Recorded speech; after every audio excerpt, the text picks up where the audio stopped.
सबसे पहले आपको डिसिप्लिन आपको लाना होगा। यकीन मानिए आप बस इसको फॉलो कर लीजिएगा, रिजल्ट आपका होगा। यानी कैसे हम 60% से 90% एवब ला सकते हैं 6 मंथ्स स्ट्रेटेजी। 6 महीना में कुछ नहीं पड़ा है, अभी भी आपके पास 6 महीना बचा हुआ है। अगर आप इन 6 महीने का सही से इस्तेमाल करेंगे ना, तो यकीन मानिए आप एक एवरेज से टॉपर बनेंगे।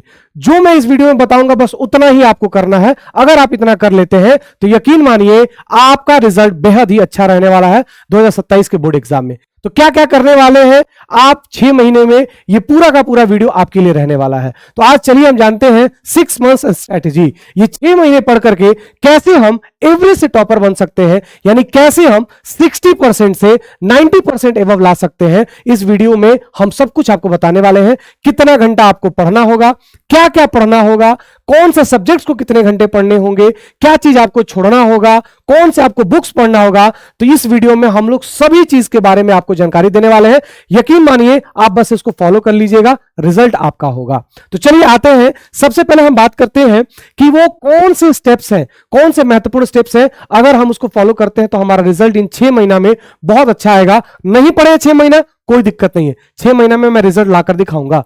तो सबसे पहले मेरा एक फॉर्मूला आप याद रखिएगा, 3D फॉर्मूला। कौन सा है? 3D formula. तो 1D से होता है डिसिप्लिन। सबसे पहले आपको डिसिप्लिन आपको लाना होगा। दूसरा है डिटर्मिनेशन, आपका खुद का दृढ़ संकल्प होना चाहिए कि 6 महीना मुझे करना है। अनुशासन, उसके बाद दृढ़ संकल्प, और तीसरा है डेडिकेशन। सब कुछ समर्पित कर दो, 6 महीना अपने आप को झोंक दो। तो यह है हमारा पहला रूल इस 6 महीना में अच्छा रिजल्ट के लिए, 3D formula. Discipline, determination, dedication. अगर आप इन तीनों चीजों को लाते हैं तो यकीन मानिए रिजल्ट आपका होगा। तो चलिए अब बात करते हैं हम कि कैसे 6 महीने में सर रिजल्ट आएगा, क्या क्या हमें पढ़ना है, क्या क्या हमें छोड़ना है। क्योंकि 6 महीना में हमें सब कुछ नहीं पढ़ना, वही पढ़ना है जो हमारे लिए अच्छा हो, जिससे हमारा रिजल्ट अच्छा हो। तो चलिए हम बात करते हैं क्या करना है 6 महीना में, हमें क्या क्या करना है, यानी क्या क्या पढ़ना है। तो सबसे पहले बात करेंगे हम, खुद का नोट्स बनाना है। आप किसी भी टीचर से पढ़ रहे हैं, किसी भी प्लेटफॉर्म से पढ़ रहे हैं, ऑनलाइन या ऑफलाइन, जो भी शिक्षक आपको पढ़ा रहे हैं उसका आप खुद का एक हैंड रिटन नोट्स बनाइए। जैसे मान लीजिए सामाजिक विज्ञान में भारत में राष्ट्रवाद पढ़ाई हुआ, तो उसका आप खुद का हैंड रिटन नोट्स बनाइए। उसका फायदा पता है क्या होता है? उसका फायदा ये होता है कि अगर आपके पास 10 से 15 मिनट का भी समय बचा हुआ है ना, तो आप एक बार क्विक रिवीजन कर सकते हैं और उसे सारी चीजों को आप एक बार इकट्ठा करके समझ सकते हैं। तो सबसे पहला चीज आपको क्या करना है? खुद का नोट्स बनाना है। दूसरा चीज रिवीजन करना है। मान लीजिए कि आप 1 घंटे का क्लास किए, ठीक है, 1 घंटे का ऑनलाइन क्लास किया, ऑफलाइन क्लास किए, तो उसके बाद 15-20 मिनट का ब्रेक लेने के बाद फिर से आप आइए स्टडी टेबल पे और फिर से आप अपने नोट्स को निकालिए, जो नोट्स आपने बनाया था, और उसको एक बार क्विक रूप से, कितना मिनट, ज्यादा नहीं, सिर्फ और सिर्फ 15 मिनट, कितना, सिर्फ 15 मिनट आप रिवीजन कर लीजिए। इससे क्या होगा, जो चीज आपने पढ़ा है कंप्लीट रूप से आपके दिमाग में चला जाएगा। यानी रिवीजन ही की है, सबसे बड़ा रिवीजन ही सीक्रेट है, एक बच्चा को एवरेज से टॉपर की तरफ ले जाता है। तो रिवीजन आपको एकदम हर रोज करना, हर सब्जेक्ट का जो भी आप पढ़ेंगे। तीसरा चीज है प्रीवियस ईयर क्वेश्चन। ये तो भैया एकदम महत्वपूर्ण है, प्रीवियस ईयर क्वेश्चन। जैसे कि मान लीजिए भारत में राष्ट्रवाद पढ़ाई हुआ, आपने भैया अपना नोट्स बनाया, उस नोट से आपने रिवीजन कर लिया। तीसरा चीज है प्रीवियस ईयर क्वेश्चन, यानी भारत में राष्ट्रवाद से जितने भी सवाल, जितने भी प्रीवियस ईयर क्वेश्चंस अभी तक पूछे गए हैं आपके एग्जाम में, सबको आपको सॉल्व करना है। चाहे चैट जीपीटी का आप सहारा लीजिए, गूगल का सहारा लीजिए कि हाँ भैया मुझे पिछले साल का जो है सारे के सारे सवाल निकाल के दो भारत में राष्ट्रवाद का। तो जितने भी सवाल है सबको आप लगा डालो और अच्छे तरीके से उसका प्रॉपर एनालिसिस भी करना है। यह नहीं कि हाँ भैया उसका आंसर हमने देख लिया बस हो गया, नहीं, एनालिसिस करना, जहां भी गलती हो रही है उसको लिखना है, उसको उसी नोटबुक पे लिखना है कि ये सवाल आपसे नहीं बन पाया, उसको फिर से आपने नोट डाउन किया। और इसी तरीके से आप साइंस का भी, मैथ्स का भी, हिंदी का भी, संस्कृत का भी और एसएसटी का भी करना चालू कर दो। तो ये 3 चीज आपको करना है, ठीक है। अब बात आती है कि क्या नहीं करना है, यह भी तो जरूरी है ना भैया कि हमें क्या नहीं करना है, यह चीज सबसे ज्यादा जरूरी है। तो क्या नहीं करना है, यह हमारा तीसरा चीज है। सबसे पहला चीज सोशल मीडिया का यूज। आज के बच्चों का कहीं ना कहीं पढ़ाई से अगर मन हट रहा है, अगर आपका पढ़ाई से रुचि जा रहा है, आप ज्यादा अपना समय दे रहे हैं, तो वो है सोशल मीडिया। बच्चे जो है रील्स स्क्रॉल कर रहे हैं, 5 मिनट के लिए आप जा रहे हैं इंस्टाग्राम पे, लेकिन आप वहां पे घंटों घंटों बिता करके आ रहे हैं, आपको पता तक नहीं चल रहा है। तो इसके लिए आपको सबसे पहला काम ये करना होगा, थोड़ा सा हार्ड है बट अगर करेंगे तो रिजल्ट आपका होगा 6 महीना में। आपने 6 महीना में जो भी किया उसको आप भूल जाइए, कोई दिक्कत नहीं, अभी भी 6 महीना है आपके पास, 180 दिन पर्याप्त होता है बेहतर रिजल्ट के लिए। तो क्या करना है, सबसे पहले सोशल मीडिया का यूज बंद करना होगा। उसके लिए आप भले ही अपने इंस्टाग्राम आईडी को डीएक्टिवेट कर दो या फिर कुछ दिन के लिए हटा दो इंस्टाग्राम, तो सबसे पहला चीज सोशल मीडिया को आपको हटाना होगा। अपने फोन से सोशल मीडिया एकदम पूरी तरीके से आप हटा दो, सिर्फ और सिर्फ 6 महीने की तो बात है, ठीक है। दूसरा चीज, 10 अलग अलग जगहों पे आपको पढ़ाई नहीं करनी है। देखिए क्या होता है, जैसे मान लीजिए आप साइंस के टीचर किसी और को फॉलो कर रहे हैं, फिर साइंस के कोई और टीचर को फॉलो करने लगे। क्या हो रहा है ना कि बच्चे 10 जगह कोचिंग जा रहे हैं, 10 जगह किसी प्लेटफॉर्म से पढ़ रहे हैं। इससे हो क्या रहा है, आपका दिमाग बट चुका है, अलग अलग कोचिंग में, अलग अलग संस्थाओं में, अलग अलग प्लेटफॉर्म में, आपका ध्यान एक जगह केंद्रित ही नहीं है। तो ये सबसे बड़ी गलती बच्चे करते हैं। आप जिस भी टीचर को फॉलो कर रहे हैं, आप उसको फॉलो कीजिए और उसी को फॉलो कीजिए। 10 जगह के चक्कर में मत रहिए कि साइंस यहां पढ़ेंगे, मैथ वहां पढ़ेंगे, एसएसटी वहां पढ़ेंगे, हिंदी यहां पढ़ेंगे, इंग्लिश यहां पढ़ेंगे, ठीक है। साइंस के 2-2 कोचिंग पढ़ेंगे, साइंस के 2-2 टीचर पढ़ेंगे, मैथ्स के 2-2 टीचर पढ़ेंगे, मैथ्स के 2-2 कोचिंग जाएंगे। ऐसा नहीं होने वाला है। अगर आपको लगता है कोचिंग से रिजल्ट आता है तो ऐसा नहीं होता है। अगर आपको लगता है टीचर पे टीचर रखने से रिजल्ट आता है, ऐसा नहीं होता है। रिजल्ट आएगा आपकी खुद की मेहनत से। टीचर आपको पढ़ाएंगे लेकिन मेहनत आपको खुद की करनी है। अगर आप मेहनत करेंगे तो रिजल्ट उतना ही आपका अच्छा होगा। यानी अपने ऊपर मेहनत करना है, सेल्फ आपको मेहनत करना है। जितना ज्यादा आप सेल्फ स्टडी पे मेहनत करेंगे उतना अच्छा आपका रिजल्ट होगा। लेकिन आपके दिमाग में क्या बैठा हुआ है कि सर अलग अलग कोचिंग जाएंगे तो रिजल्ट आ जाएगा। नहीं, ये दूसरी चीज आपको अवॉइड करना है। ये गलती आप मत करना। अलग अलग जगहों पे कोचिंग मत जाना। 10 कोचिंग पकड़ने की जरूरत नहीं है। एक टीचर जिससे भी पढ़ रहे हो, ऑनलाइन ऑफलाइन, उस पर आप भरोसा कीजिए और उसके कंटेंट को रेगुलर बेसिस पे पढ़ना चालू कीजिए।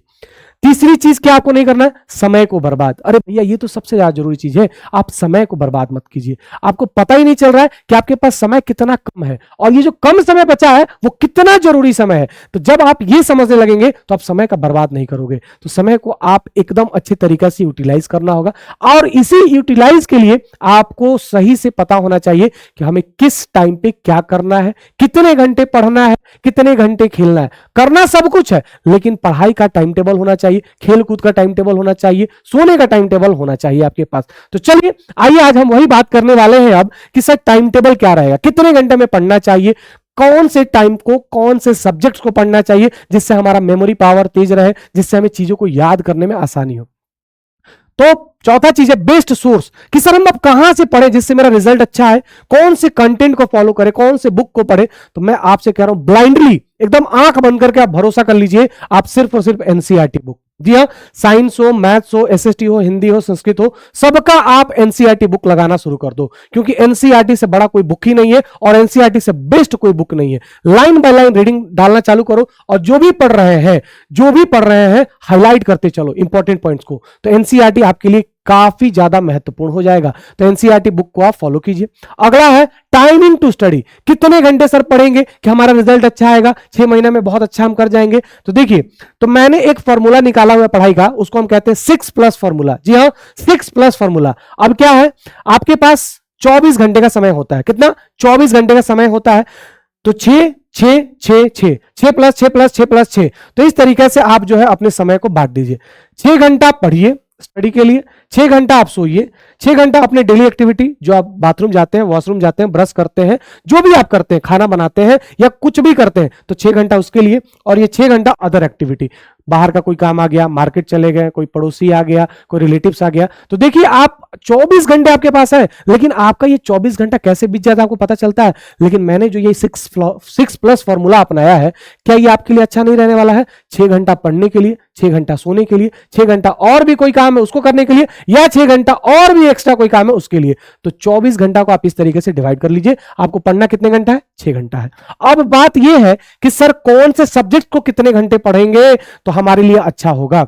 तो देखिए, अब मैं यही आपको बताने वाला हूं कि आपके पास कौन से सब्जेक्ट के लिए कितने टाइम टेबल होने चाहिए, मतलब कितने घंटे आपको टाइम्स निकालने होंगे। तो सबसे पहले आपको यह पता होना चाहिए कि मेरे लिए सबसे इंपॉर्टेंट कहने का मतलब मेरा कौन सा सब्जेक्ट अच्छा है, मतलब मेरी स्ट्रेंथ क्या है, मेरी वीकनेस क्या है। हर इंसान का अपना स्ट्रेंथ और वीकनेस होता है। जैसे मान लीजिए मैं साइंस में बहुत अच्छा हूं लेकिन मेरा मैथ्स वीक है, उसी तरीके से आप सबका भी कोई ना कोई सब्जेक्ट ऐसा होगा जो बहुत अच्छा होगा और कोई ना कोई सब्जेक्ट ऐसा होगा जो आपके लिए बेहद ही सरदर्द होगा। तो जो आपके लिए सरदर्द है, जो आपका वीक है, उसी पे आपको ज्यादा फोकस करना है। जी हाँ, तो बहुत सारे बच्चों का मैथ से बहुत डर लगता है, मैथ में बहुत सारे बच्चे फेल भी होते हैं। तो आपको सबसे ज्यादा समय किसको देना है? मैथ्स को देना है। कितने घंटे पढ़ने के लिए मैंने आपसे कहा है? 6 घंटे पढ़ने के लिए, यानी 6 आवर आपको पढ़ाई पे देना है। तो सबसे पहले मैथ्स का मैंने टाइम टेबल बताया है। मैथ्स कितने घंटे आपको देना है? 2 घंटे पर डे। ये 2 घंटे आप ये मत सोचो कि जो कोचिंग क्लास हम जा रहे हैं वो नहीं, उसको हटा करके 2 घंटे ये आपका सेल्फ स्टडी, ठीक है। जो कोचिंग में पढ़ाई हुआ, मान लीजिए वास्तविक संख्या पढ़ाई हुआ, घर पे आए, रिवीजन किए, क्वेश्चन बनाए, नोट्स को प्रिपरेशन किए और अच्छे तरीके से हर एक चीज को देख लिए, ये होता है आपका पढ़ाई, ठीक है। तो 2 घंटे मैथ्स के लिए, साइंस के लिए 1.5 घंटे, साइंस भी इंपॉर्टेंट है, मैथ, साइंस और एसएसटी। अगर आप इन 3 सब्जेक्ट्स पे अच्छे से पकड़ बना लोगे तो रिजल्ट आपकी मुट्ठी में होगा। तो साइंस को कितना घंटा देना है? 1.5 घंटे देना है।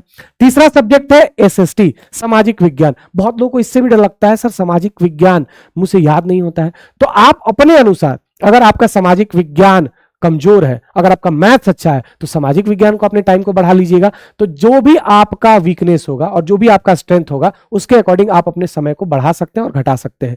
तो एसएसटी को आप 1 घंटा देंगे। हिंदी और संस्कृत ये बहुत ही इंपॉर्टेंट है और स्कोरिंग सब्जेक्ट होता है, मतलब इसमें आप अच्छा स्कोर कर सकते हैं क्योंकि 100 नंबर का आता है, यानी कि 200 नंबर का होता है। अगर आप अच्छे से पढ़ लेंगे ना तो 190 प्लस, 190 प्लस आप आसानी से ला सकते हैं। कितना घंटा देना है? 1.5 घंटे हिंदी और संस्कृत पे आप दीजिए। यकीन मानिए आपका 190 प्लस कोई नहीं रोक सकता है। बहुत आसान है नंबर लाना, बस आपको अच्छे से पढ़ना होगा, ठीक है। और सबसे लास्ट है इंग्लिश। इंग्लिश का मार्क्स नहीं जुड़ता है तो बच्चे नहीं पढ़ते हैं, लेकिन मैं कह रहा हूं आपको इंग्लिश सिर्फ और सिर्फ नंबर के लिए नहीं, इंग्लिश आपको जानकारी के लिए, नॉलेज के लिए और आगे फर्दर और फ्यूचर के लिए इंग्लिश काफी जरूरी है। तो इंग्लिश और इसके साथ में मैंने ऐड किया है PYQ, प्रीवियस ईयर क्वेश्चन। आपके पास एक 10 साल का, पूरे 10 साल का एक प्रीवियस ईयर क्वेश्चन होना चाहिए, ठीक है, जिससे 10 सालों का सवाल आया हुआ है। तो इंग्लिश और प्रीवियस ईयर क्वेश्चन को आपको 1 घंटा समय देना है। मान लीजिए आप इंग्लिश को आधा घंटा ही समय दीजिए, लेकिन आधा घंटा आप प्रीवियस ईयर क्वेश्चन जरूर देखेंगे। हर साल का देखिए, 2020 का, 21 का, 22 का, 23 का, 24 का, 25 का। तो इस तरीके से प्रीवियस ईयर क्वेश्चन पे भी आपको आधा घंटा समय देना है। तो ये आपको मैंने प्रॉपर टाइम टेबल बता दिया। तो मैंने इस पूरे वीडियो में आपको मैंने बताया कि अगर आपने 6 महीना कुछ नहीं पढ़ा है ना, तो इन बचे हुए 6 महीना में पढ़ करके आप अच्छा रिजल्ट ला सकते हैं। बस आप इसको फॉलो कीजिए। अगर आपको ये हमारा वीडियो पसंद आएगा तो एक प्यारा सा कमेंट और एक छोटा सा लाइक जरूर हम चाहेंगे। बहुत बहुत धन्यवाद। ऐसी वीडियो मैं आपको लाऊंगा और आपके लिए रिजल्ट को और ज्यादा खास बनाऊंगा।